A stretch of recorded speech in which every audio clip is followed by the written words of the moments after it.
तो प्रयागराज के संगम तट पर महाकुंभ का आज पहला शाही स्नान तो पूर्ण हो गया और इस खास दिन का इंतजार सनातन के 13 अखाड़ों के नागा सन्यासी कई सालों से कर रहे थे।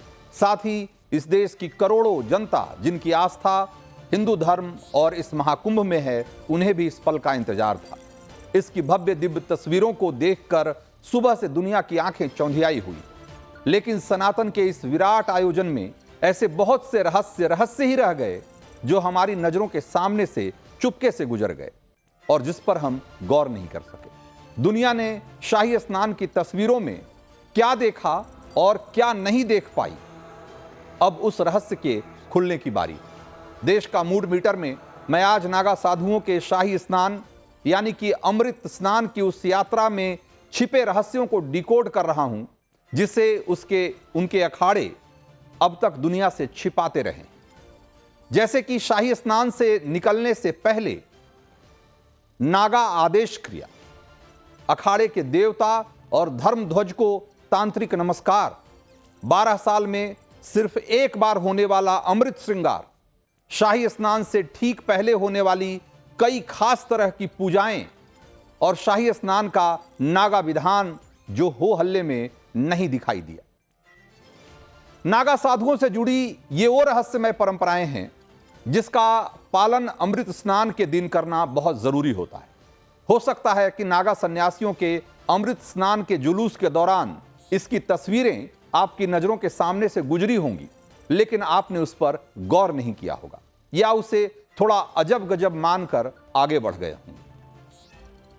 नागाओं के शाही स्नान का रहस्य असल में इन्हीं तस्वीरों में छिपा हुआ है। आज सुबह सबसे पहले महानिर्वाणी और अटल अखाड़े के नागा सन्यासियों ने अमृत स्नान किया। उनकी एक तस्वीर अभी आपको स्क्रीन पर दिखा रहा हूं। इसमें दोनों अखाड़ों के नागा सन्यासी, उनके आचार्य महामंडलेश्वर समेत तमाम धार्मिक पदधारी भी शामिल थे। तस्वीर में संगम की जलधारा पर छाई धुंध दिख रही है और रोशनी में नहाया दूसरा किनारा भी साफ साफ दिख रहा है। इसी वीडियो में आपको एक सजी धजी छतरी दिखाई दे रही है। ये आचार्य महामंडलेश्वर की छतरी है जिस पर सोने के तारों की बुनाई होती है और इसके नीचे वो खुद इष्ट देवता को लेकर गंगा पूजा करते हैं। अमृत स्नान से पहले होने वाली यह सबसे पहली पूजा है। इसके बारे में मैं आपको आगे विस्तार से बताऊंगा और इसी वीडियो में आप जरा गौर से देखेंगे तो 2 तिरछे झुके हुए भाले भी आपको दिखाई दे रहे होंगे। यह बहुत खास है। ये हैं सूर्य प्रकाश और भैरव प्रकाश भाला। इन दोनों भालों के नाम हैं सूर्य प्रकाश और भैरव प्रकाश। इसे नागा अखाड़े देवता मानते हैं। नागा सन्यासियों ने जितने भी युद्ध सनातन धर्म की रक्षा के लिए लड़े, इन्हीं दोनों भालों को आगे रखकर उन्होंने वो लड़ाइयां लड़ी और उसमें से ज्यादातर लड़ाइयां जीती भी। अखाड़े के आचार्य महामंडलेश्वर जब इष्ट देव को अमृत स्नान करवाते हैं, उनके साथ इन भालों का भी स्नान कराया जाता है। इन दोनों भालों पर अभिमंत्रित नींबू लगाए जाते हैं ताकि अमृत स्नान में किसी तरह का कोई विघ्न न हो। इस जुलूस में अखाड़ों की चलित धर्म ध्वजा भी शामिल है जिसे शाही स्नान में साथ लेकर चलना होता है और इष्ट देवता के साथ ही आदि शंकराचार्य की छड़ी भी होती है जिसे संगम में डुबकी लगाने के बाद ही नागा सन्यासियों को उनके आचार्य महामंडलेश्वर अमृत स्नान का आदेश देते हैं। इसी वीडियो में आपको स्नान ध्वजा भी दिखाई दे रही है। इसे आसमान में लहराकर बताया जाता है कि अब नागा सन्यासी अमृत स्नान करने के लिए जल में उतर सकते हैं। इसी वीडियो में आपको बहुत सारी छड़ियां दिख रही होगी। इस पर चांदी का पतरा या सफेद कपड़े की पट्टियां बंधी रहती। यह अखाड़े के उन पदधारियों के हाथों में रहता है जो अमृत स्नान के दौरान नागा सन्यासियों को निर्देश देते रहते हैं, उन्हें नियंत्रित रखते हैं। इस वीडियो के आखिर में आपको अखाड़े के पदाधिकारी और नागा सन्यासी गंगा में फूल माला फेंकते हुए भी दिखाई दे रहे होंगे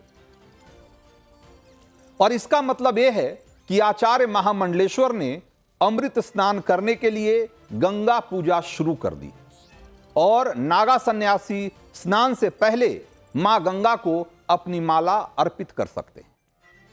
अब इसी वीडियो का एरियल शॉट आपको दिखाता हूं, ताकि मैंने अभी तक जो आपको बताया आप उसे और बेहतर तरीके से समझ सकें। अमृत स्नान की इस खास परंपरा को लेकर प्रयागराज महाकुंभ में मौजूद हमारे रिपोर्टर को निरंजनी अखाड़े के एक नागा साधु ने और भी बहुत खास बातें बताई। एक बार उसको भी सुनना बहुत रोचक होगा, जरा सुनिए। आप लोग अमृत स्नान के लिए गए तो वो कौन कौन सी प्रक्रिया थी जिनका निर्वहन आप लोग की ओर से किया गया, किस तरीके से आप लोग निकले वहां पर? प्राचीन पौराणिक प्रक्रियाएं ही चली आ रही हैं। जब से कुंभ प्रारंभ हुआ है, देवता जाते हैं, देवताओं का दुग्ध अभिषेक होता है। देवताओं के निशान जो हैं भाला, कार्तिकेय भगवान देवताओं के सेनापति हैं, इसलिए उनका जो शस्त्र है वो भाला है। हमारे 3 भाला है यहाँ पर, वो देवता का प्रतीक बन के हमारे साथ जाते हैं। सबसे पहले देवताओं का जो है वो दुग्ध स्नान होकर के मंत्रोच्चारण करते हुए यहाँ से मंत्र वेद के चलते हैं, और वेद मंत्रों से ही वापस उनका पहले देवताओं का स्नान होता है, फिर भला का स्नान होता है, फिर उनके साथ जो उनकी सुरक्षा में नागा फोर्स है वो स्नान करते हैं, फिर मंडलेश्वर आचार्य मंडल के भक्त स्नान करते हैं।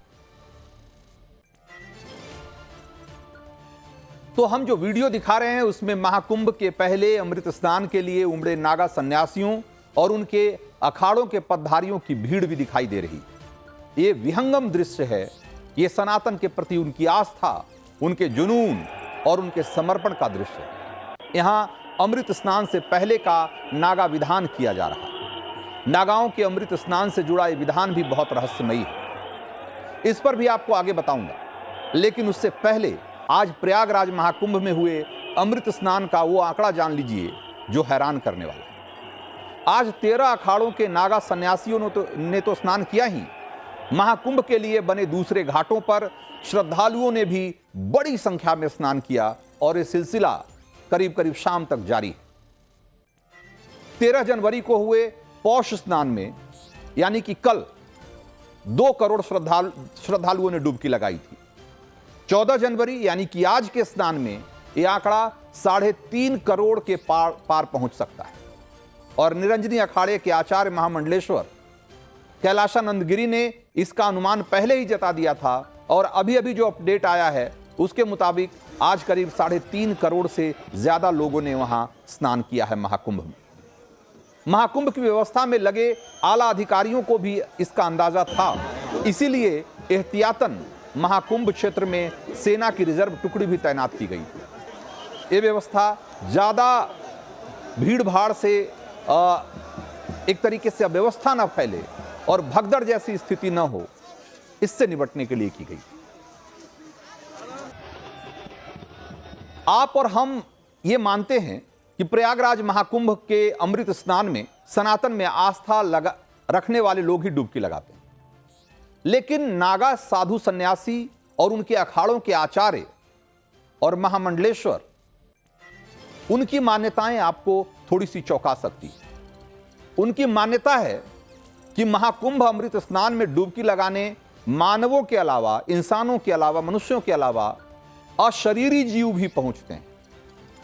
किन्नर, यक्ष, गंधर्व, नाग और राक्षस भी अमृत स्नान के लिए रूप बदल कर आते हैं, ऐसी उनकी मान्यता है। आप इसे माने या ना माने, लेकिन जूना अखाड़े के आचार्य महामंडलेश्वर अवधेशानंद गिरी ने इस बारे में जो कहा, एक बार जरा उसे भी सुनना चाहिए। यक्ष, गंधर्व, किन्नर सब ने डुबकी लगाई है। भारत का मंगल हो, इस बात के लिए हमारा स्नान है। अमृत स्नान का क्या महत्व? अमृत स्नान का अर्थ है कि वृष राशि में बृहस्पति का आगमन हुआ है और मकर राशि में सूर्य और चंद्र का आगमन हुआ है। जब ये 12 वर्ष के बाद योग बनता है तो अमृत योग होता है। तो अब मैं वो बताता हूं कि अमृत स्नान से पहले नागा सन्यासी जो रहस्यमय क्रियाएं करते हैं, उसकी कड़ी भी इसी आयोजन से जुड़ती है। नागा सन्यासी मानते हैं कि महाकुंभ में उनके अमृत स्नान के दौरान इनमें से कई अशरीरी प्राणी विघ्न डाल सकते हैं, इसीलिए निर्विघ्न अमृत स्नान के लिए वो अखाड़े की धर्म ध्वजा के नीचे कई तरह की रहस्यमय क्रियाएं भी करते हैं। ये क्रियाएं अमृत स्नान से पहले भी की जाती हैं और वहां से लौटने के बाद भी की जाती है। इसमें सबसे रहस्यमय क्रिया अखाड़े के धर्म ध्वजा के नीचे बैठकर भगवान शिव और अखाड़े के देवता को तांत्रिक नमस्कार करना होता है और अमृत स्नान सफल हो इसका आदेश उनसे लेना होता है। इसके लिए दोनों हाथों की उंगलियों को जमीन पर टिकाकर एक खास तरह की मुद्रा बनाई जाती है और इसमें मन में गुरु का मंत्र जपते हुए दोनों हाथों की चारों उंगलियों में बढ़ते क्रम में उसे तिरछा निशान बनाना होता है और फिर दोनों अंगूठों को आपस में जोड़कर उसके पोर को जमीन पर 3 बार दबाते हुए नाग मुद्रा बनाई जाती है। इस वीडियो को जरा गौर से देखिए। अखाड़े की धर्म ध्वजा के नीचे नागा सन्यासी उसी तांत्रिक नमस्कार की क्रिया को दोहरा रहे हैं जैसा मैंने अभी आपको बताया। इसी तांत्रिक नमस्कार मुद्रा का इस्तेमाल नागा सन्यासी शिवलिंग और देवी देवताओं की पूजा के दौरान भी करते हैं। ऐसे और भी कई छोटे छोटे रहस्यमय विधान हैं जिसे नागा सन्यासी अमृत स्नान से निकलने से पहले और उसके बाद भी करते हैं और कई बार दुनिया की नजरें बचाकर करते हैं। अमृत स्नान का निमंत्रण नागा सन्यासी सबसे पहले अपने इष्ट देवता को देते हैं और उसके बाद अखाड़े के महामंडलेश्वरों को स्नान का न्योता दिया जाता है। सबसे आखिर में नागा सन्यासियों को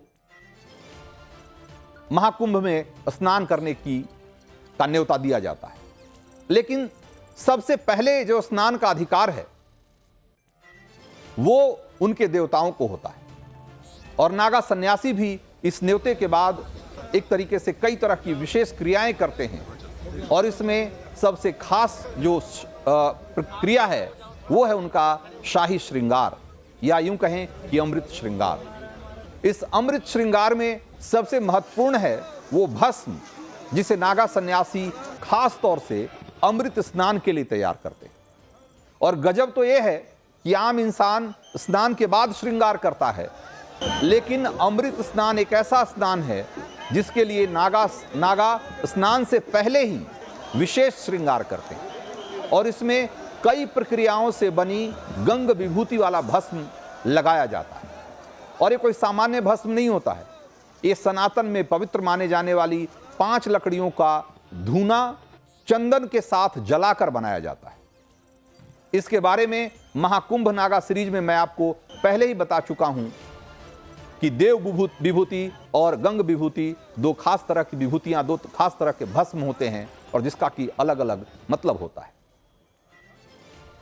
लेकिन अभी तक हमने आपको जितने भी रहस्य बताए हैं महाकुंभ नागा सीरीज में, अगर उसमें से बहुत सारी चीजें आपके जेहन में होंगी तो आज जो तस्वीरें आप देख रहे हैं महाकुंभ में उसको आप ज्यादा बेहतर तरीके से समझ पा रहे होंगे। 3000 साल पहले आदि गुरु शंकराचार्य ने 6ठी शताब्दी ईसा पूर्व जब कुंभ को लोकप्रिय बनाना शुरू किया तब कोई नहीं समझ सका था कि ऐसी सनातन यात्रा की शुरुआत हो रही है या ऐसी सनातन यात्रा प्रारंभ हो रही है जो कालखंड में नहीं बांधी जा सकेगी। इसके बाद सदियां बीतती गई और कुंभ का वैभव बढ़ता गया। भारतीय आध्यात्म परंपरा ही नहीं, सदियों पहले से यहां आने वाले विदेशी यात्रियों ने भी अपने संस्मरण में कुंभ को दर्ज किया है। चीनी यात्री हुएनसांग की किताब शी यू की में कुंभ मेले का बहुत ही विस्तार से वर्णन किया गया है। हुएनसांग 630 से 645 ईस्वी में भारत आए थे, तब राजा हर्षवर्धन का दौर था। 644 ईस्वी में हुएनसांग राजा हर्षवर्धन से मिलने गए थे और तब प्रयागराज में त्रिवेणी के संगम पर कुंभ मेला चल रहा था। हुएनसांग के अनुमान के मुताबिक उस कुंभ में करीब 5 लाख श्रद्धालु आए थे। आप सोचिए, ये आज की बात नहीं है, 640 ईस्वी के आसपास की बात, जिनमें कई राजा और उनके परिवार भी शामिल थे। उस समय सांस्कृतिक आध्यात्मिक कुंभ मेले की जो भव्यता थी उसे देखकर हुएनसांग चकित रह गए थे। हुएनसांग ने अपनी किताब शी यू की में लिखा है कि देश भर के शासक धार्मिक पर्व में दान देने प्रयाग आते थे। संगम किनारे स्थित पातालपुरी मंदिर में एक सिक्का दान करना हजारों सिक्कों को दान करने के बराबर पुण्य देने वाला माना जाता था। प्रयाग में स्नान सभी पापों को धो देता है, ऐसी मान्यता है। और ये सारी बातें ह्वेनसांग ने अपनी किताब में दर्ज की। सम्राट चंद्रगुप्त मौर्य के समय 302 ईसा पूर्व में यूनानी यात्री मेगास्थनीज भारत आए और उन्होंने अपनी किताब इंडिका में गंगा किनारे लगने वाले मेले का वर्णन किया है। मेगास्थनीज ने भारतीय उत्सवों और धार्मिक समारोहों का खास तौर पर जिक्र किया है और मेगास्थनीज की किताब इंडिका में सामान्यतया भारत के जो धार्मिक उत्सव हैं, नदी स्नान हैं, उसके महत्व का वर्णन किया गया है, जो कि कुंभ मेले के साथ भी संबंध रखता है। 14वीं सदी के सबसे बड़े और रोमांचकारी अरबी यात्री इब्न बतूता ने रिहला नाम की किताब में भी कुंभ का जिक्र किया है। भारत की यात्रा के बारे में विस्तार से लिखते हुए उन्होंने खास तौर से कुंभ मेले के बारे में बताया है। इब्न बतूता ने लिखा है कि कुंभ मेले के दौरान प्रयाग में एक विशाल धार्मिक मेला लगता है और जिसे उन्होंने अपनी आंखों से देखा है। उन्होंने इसे बहुत बड़ा और महत्वपूर्ण मेला बताया, जिसमें लाखों लोग भाग लेते हैं।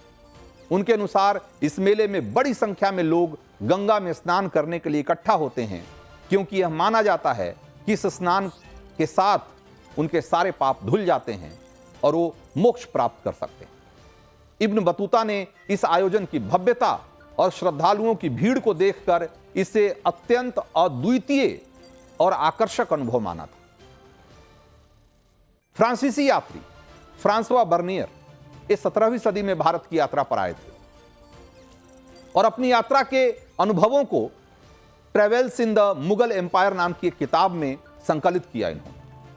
फ्रांसवा बर्नियर ने अपनी यात्रा विवरण में कुंभ मेला का उल्लेख किया है और उन्होंने प्रयाग में होने वाले कुंभ मेले का अनुभव किया था और इसे अत्यधिक भव्य और धार्मिक दृष्टि से बेहद महत्वपूर्ण आयोजन बताया। बर्नियर ने इस मेले में लाखों श्रद्धालुओं के इकट्ठा होने का भी वर्णन किया है, जो गंगा नदी के पवित्र स्नान के लिए आते थे। उनके अनुसार यह मेला बहुत विशाल और अद्वितीय था और यहां पर विभिन्न प्रकार के साधु संत भी उपस्थित होते थे। बर्नियर ने मेले में श्रद्धालुओं की भव्यता, वहां के धार्मिक अनुष्ठान और पूरे आयोजन की अविश्वसनीय भीड़ का बहुत विस्तार से वर्णन किया है। आप इसी से अंदाजा लगाइए कि ये कोई पहला मौका नहीं है। इस कुंभ में आपने देखा होगा कि कितनी बड़ी संख्या में विदेश से श्रद्धालु आए हैं। वैसे लोग आए हैं जो या तो हिंदुइज्म में जो आस्था रखते हैं, या ऐसे बहुत सारे ऐसे लोग भी हैं जो सिर्फ इस मेले को एक अनुभव के तौर पर इस मेले में शरीक होने के लिए आए हैं।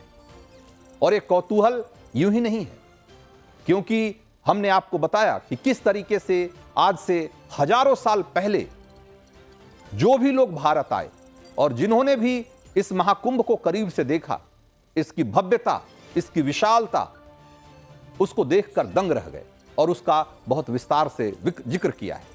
और यही वजह है कि आज भी पूरी दुनिया में महाकुंभ लोगों के लिए एक बहुत बड़ा कौतूहल का विषय है। तो ये तो रही इतिहास की बात।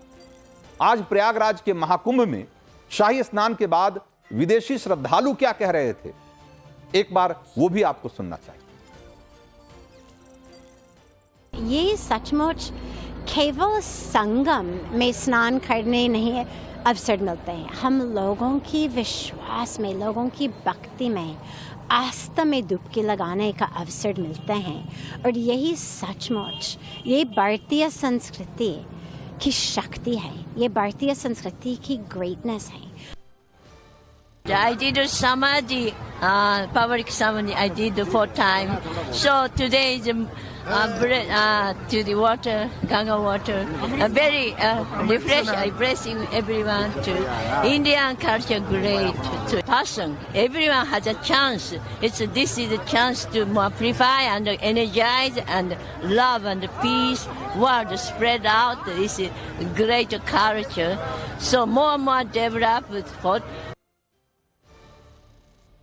तो महाकुंभ से निकलने वाले संदेश को दुनिया किस रूप में ग्रहण करती है वो भी आपने सुना कि ये शांति का, पवित्रता का, भाईचारे का पैगाम यहाँ से पूरी दुनिया में जाता है और दुनिया भर से आने वाले लोग इस महामेले का आयोजन देखकर रोमांचित महसूस करते हैं।